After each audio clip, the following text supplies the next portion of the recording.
it's me, Lottie, and today is a good catch-up kind of day for me, making a few videos.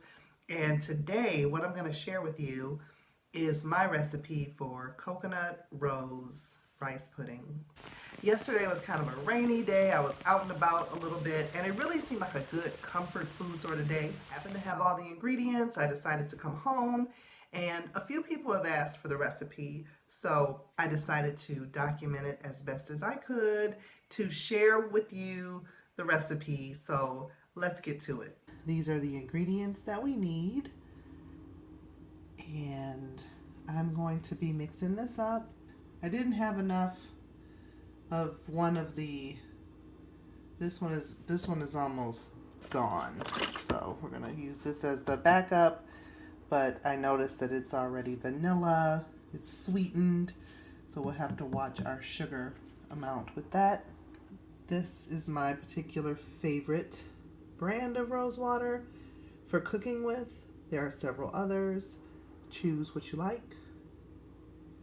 The sliced almonds and pistachios and rose petals are to garnish the top with. Golden raisins that are going to go in. We have some can of coconut milk here, and we have cinnamon, nutmeg, cardamom pods, and some organic sugar. Okay.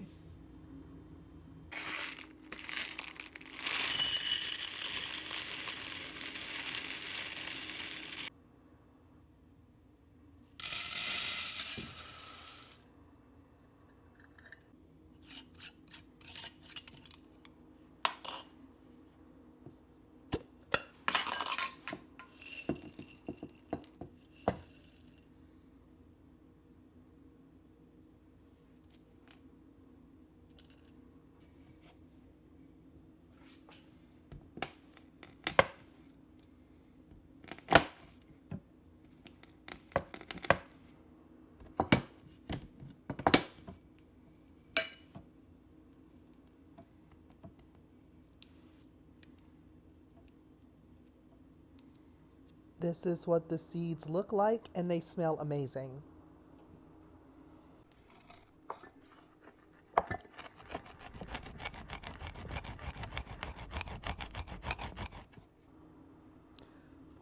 Once they are ground into a nice powder, we're going to add those right to the saucepan with our rice. Then we're going to take a 1/4 cup of organic sugar, and you can adjust it to taste how sweet you want it. And we're going to add that to our pot. Then you're going to need 2 cups of non-dairy milk if you're going to make this vegan. Use what you like: almond milk, coconut milk, soy milk, oats milk, hemp milk. What other kind of milks are there? Just use what you like, right? Then we're going to take a 1/2 cup of rose water and add that right to our pot. It smells amazing also and really gives a nice floral perfume to the dish. Next, we're going to take a full fat can of coconut milk, and it can be any kind that you like also. Next, we're going to add some cinnamon, more or less to taste, however you like it. I feel like that's a standard component of rice pudding. Then we'll add some nutmeg and a pinch of salt just to balance out the sweetness. Next, we're going to put our pot on a low heat and let it simmer for 20 minutes. Stir it every now and then because you do not want it to stick and you do not want it to boil over.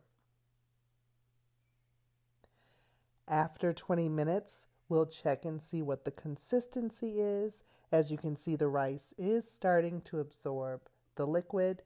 It still has a ways to go. So now it's time to add our golden raisins.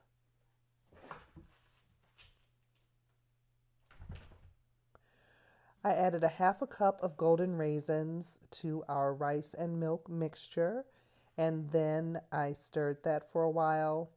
We're going to put it back on the stove and simmer for at least another 20 minutes. You're going to want to stir it a little more frequently this time because, again, you do not want it to burn or boil over. After it is simmered for another 20 minutes, we'll check the consistency and see how thick and creamy it is. That is what you want. It's going to get even thicker as it sits. Now is the time to put it in our bowl. We have pistachios, sliced almonds, dried rose petals. They're all completely optional, but it really makes for a pretty dish. And sometimes I just like to indulge in that way, but it'll be delicious without it. You could just put a sprinkle of cinnamon on the top if you decide to forego the garnishes.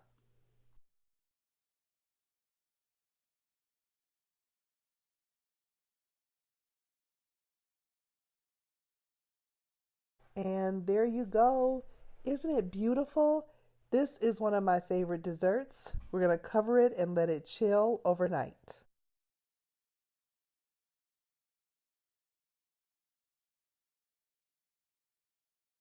Mm.